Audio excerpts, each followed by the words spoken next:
बिस्मिल्लाहिर्रहमानिर्रहीम, अस्सलाम वालेकुम। कैसे हैं व्यूवर्स आप लोग? Welcome back to my YouTube channel. उम्मीद करती हूँ खैरियत से होंगे और मज़ेदार रेसिपीज़ एंजॉय कर रहे होंगे। आज मैं बना रही हूँ रमज़ान स्पेशल में बहुत ही मज़े के ज़बरदस्त शानदार से यूनिक नूडल्स के पकोड़े।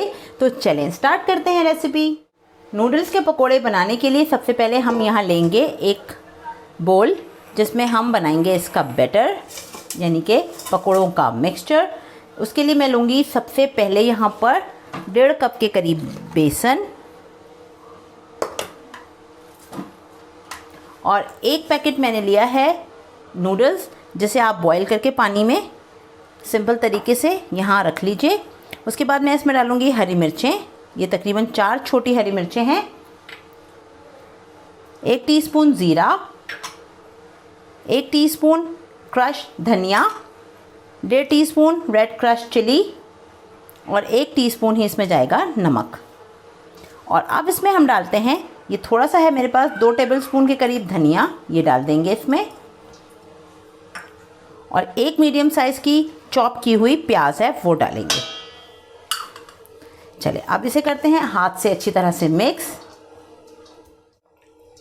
ये देखें जी, ये मिक्स हो गया है अच्छी तरह से। अब इसमें हम डालते हैं थोड़ा थोड़ा पानी और इसको अच्छे से इसका बनाते हैं पकोड़ों का मिक्सचर। ज़्यादा पानी नहीं डालेंगे क्योंकि फिर ज़्यादा पानी डालने से ये बहुत ज़्यादा लिक्विड हो जाएगा और फिर ज़्यादा पतला करने से पकोड़े अच्छे नहीं बनेंगे। तो पहले आप कर लीजिए अच्छी तरह से नूडल्स के साथ मिक्स बेसन को और फिर देख लीजिए कि कितना आपको पानी रिक्वायर्ड है, उतना ही डालिए। ये देखें कितने ज़बरदस्त ये बन चुका है बैटर। अब इसमें थोड़ा सा पानी हम और डालते हैं और इसे अच्छी तरह से करते हैं मिक्स। उंगलियों की मदद से उंगलियों को इस तरह से खोलकर अच्छी तरह से और हम इसका बैटर करेंगे मिक्स, ताकि नूडल्स का जो टेक्सचर है वो भी ख़राब ना हो और नूडल्स टूटे नहीं आपस में। थोड़ा सा पानी और डालते हैं, टोटल इसमें पानी गया है 1/2 कप। ये देखें जी, ये बैटर अच्छी तरह से हो गया है मिक्स। और अब इसे हम रख देते हैं तकरीबन 10 मिनट के लिए रेस्ट देकर और फिर करते हैं फ्राई। 10 मिनट हो गए हैं रेस्ट दिए हुए, अब आते हैं फ्राइंग की तरफ। ऑयल मैंने पहले से ही प्री हीट होने के लिए रख दिया था। अब हम शुरू करते हैं पकोड़े डालना।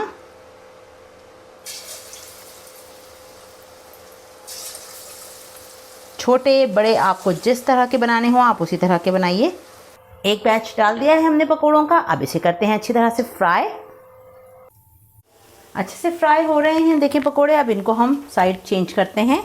ये देखें कितना ज़बरदस्त माशाल्लाह से कलर आ रहा है, इतने मज़े के लगते हैं ये पकोड़े, क्रिस्पी क्रंची। मुख्तलिफ़ तरह के पकोड़े बनाइए रमज़ानों में, तो ट्राई कीजिएगा, ज़रूर बनाइएगा। बच्चों की मुनफरिद और पसंदीदा ये डिश है, बहुत शौक़ से खाते हैं बच्चे माशाल्लाह से रमज़ानों में। पकोड़े हैं दस्तरखान की रौनक और बहुत मज़ा आता है, और जिस दिन पकोड़े ना हो दस्तरखान पे तो बिल्कुल मज़ा ही नहीं आता। तो रोज़ रोज़ बनाइए नए नए मज़ेदार से जायके में पकोड़े और घर वालों को कराइए खूब एंजॉय।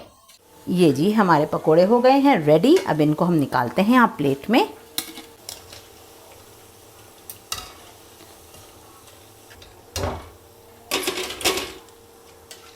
ये देखें खड़कने से देखें कितनी ज़बरदस्त आवाज़ आ रही है। ये इतने क्रिस्पी बने हैं पकोड़े माशाल्लाह से। चलें नेक्स्ट बैच फौरी से डाल देते हैं।